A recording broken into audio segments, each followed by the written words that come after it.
Beginning in October, the Army plans to station an active unit inside the United States for the first time to serve as an on-call federal response in times of emergency.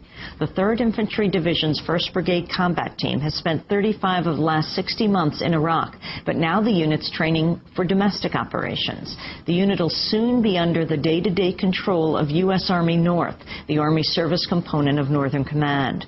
The Army Times reports this new mission marks the first time an active unit has been given a dedicated assignment to Northern Command. The paper says the Army unit may be called upon to help with civil unrest and crowd control. The soldiers are learning to use so-called non-lethal weapons designed to subdue unruly or dangerous individuals and crowds. Is it far-fetched to imagine that these UN peacekeeping forces would be used against American citizens?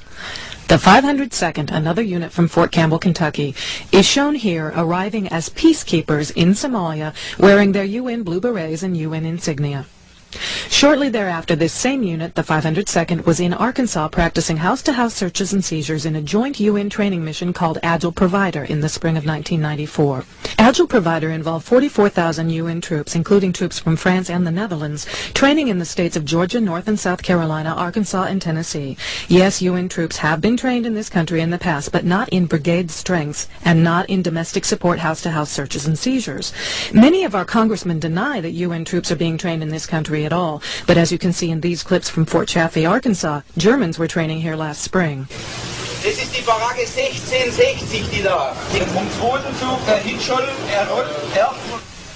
UN training has become so widespread that many of the newspapers around the country have had at least one such story. This official news release from the Navy High Command, Atlantcom, further confirms that UN troops were training in this country this past spring in forcible entries of homes using special operations tactics. News releases from around the country speak of law enforcement and military training together for so-called terrorist suppression involving attacks on civilian facilities. Did you know that 49 of our most famous landmarks have been given to the United Nations as supposed biospheres? Yet many of these supposed biospheres are located outside military facilities and are used for covert UN military special operations training areas.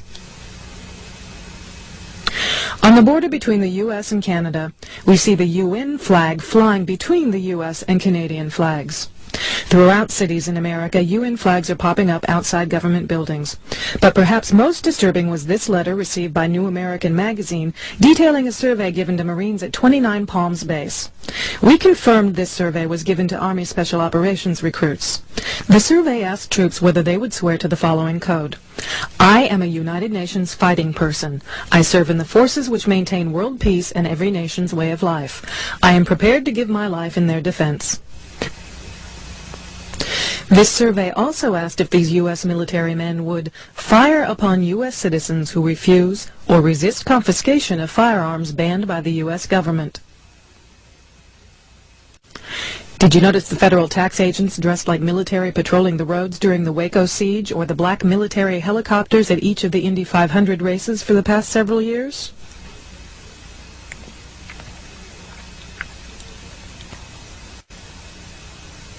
We found that these state facilities are being built in the middle of U.S. Army property, not just in Indiana, but other states, as people sent us pictures of such facilities in their states, such as this facility at Camp Pinckney in Brighton, Michigan. You see not only the black vans here, but curiously, there are reverse swastikas carved into each end of the roof. We also began to receive information about the Federal Emergency Management Agency known as FEMA, such as these pictures of a FEMA facility in Texas. FEMA operations are divided into 10 regions, as we were told in this letter from FEMA. The American public has been led to believe that FEMA is for disaster relief operations. Yet if we look at military manuals such as FM 4130, the U.S. Army Civil Affairs and Operations Manual, you'll find the details about who FEMA really is. The government doesn't want this information out because, as you can see, the manual says to destroy it by any means that will prevent its dissemination.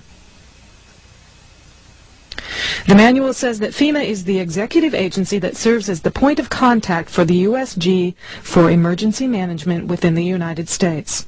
Under Executive Order 12148 of July 20th, 1979, the President transferred all functions from the Civil Defense, Civil Preparedness agencies under the Department of Defense to FEMA.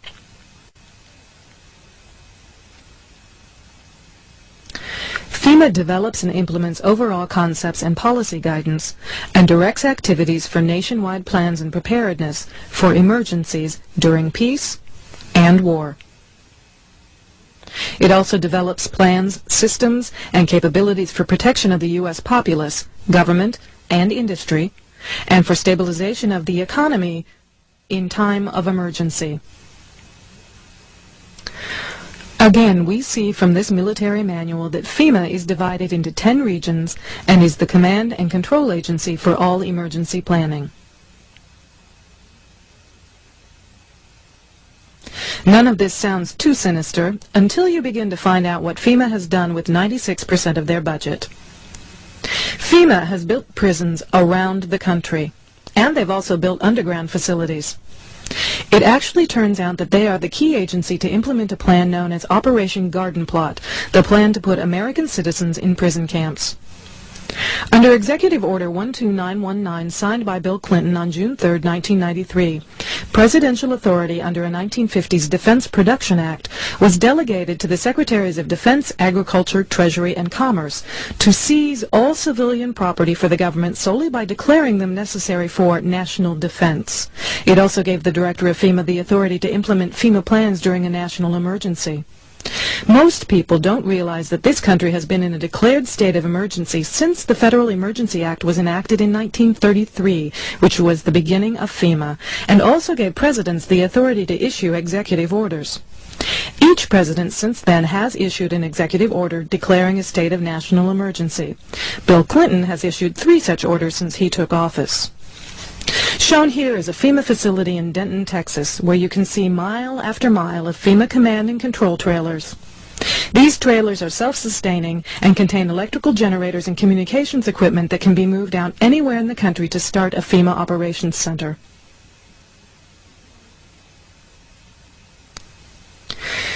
Several military manuals, such as these manuals, ranging from 1985 through 1994, speak of FEMA as the implementing agency for Operation Garden Plot, the plan to put American citizens in prison camps under military control. This 1994 Field Manual for Military Police speaks of Operation Garden Plot as a DoD civil disturbance plan that tells the military what they can and cannot do, and that they will operate under FEMA control.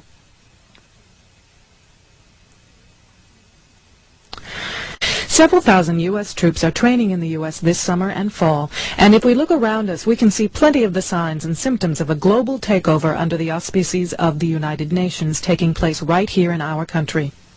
These trucks are Soviet trucks imported from eastern Germany, parked at a private facility in the DeSoto National Forest in Ťʰťže, Mississippi, just outside Gulfport off Highway 59.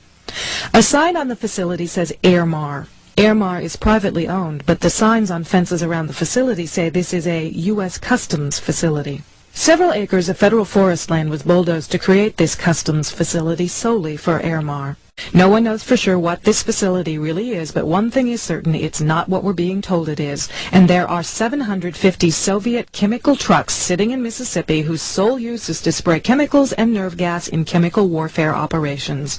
What are they doing in Mississippi? What are they doing on U.S. soil? And why are they under the protection of the U.S. government if they are privately owned? Senator Sam Nunn from Georgia was quoted as saying he was certain the American public would welcome the Soviet troops as peacekeeping forces in the United States.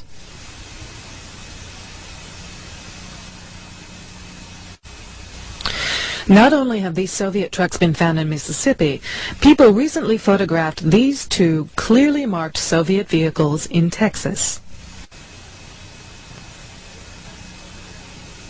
This train full of American-made tanks was one of 7 such trains that passed through Indianapolis en route to Fort Lewis, Washington in June. We were told that this was the 3rd Armored Division returning from Europe. Yet Fort Lewis has such a severe housing shortage that many military families are actually living in tents. Yet this whole division is being sent there. 3 other such trains passed through Indianapolis in early August, one heading to Fort Riley, Kansas, another to Alabama, and the 3rd to Fort Lewis, Washington. Are these tanks part of Operation Garden Plot, to be used to round us up for the slave labor camps, along with the black helicopters and federal law enforcement that look like active-duty military stationed in our roadways as they were in Waco? Welcome to the New World Order. Expect no mercy.